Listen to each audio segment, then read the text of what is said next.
అంతియోకలో శిష్యులు, very important. క్రైస్తవుడు అవడానికి మొట్టమొదటి మెట్టు మనం ఏం చేయాలి?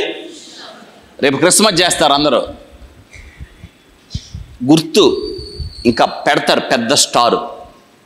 వై అని అడిగితే వాళ్ళు చెప్పే మాట ఏంటో తెలుసా? We are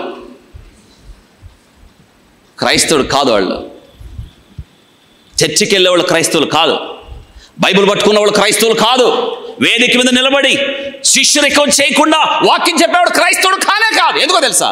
వేషధారి. It's a practical life. ఇది ఇక్కడ ఉండాలి. హృదయంలో వాక్యం లేకుండా, హృదయము నింపబడిన వాక్యము ద్వారా మనం నడపబడకుండా క్రైస్తవులు ఎలా అవుతాం?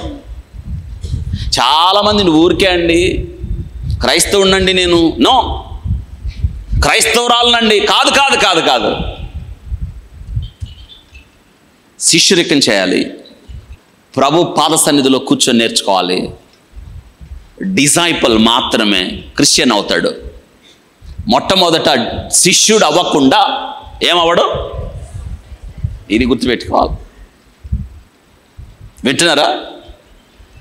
గనురాలు, షునేమీరాలు, మన ఇంటికి వచ్చుచూ పోవచ్చున్న దైవజనుడు భక్తి గలవాడని నేను ఎరుగుదును అని భర్తకు చెప్తుంది. అయ్యా, గోడ మీద ఏం కట్టిద్దాం చెప్పండి? ఏం కట్టిద్దాం?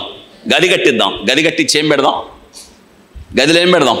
మంచం, తర్వాత బల్ల, 3 పీట, 4 దీపస్తంభం. ఎందుకు ఆ పీట? నేర్చుకొనుట. అంటే ఆమె ప్రవక్తని శిష్యుడిగా చూసింది.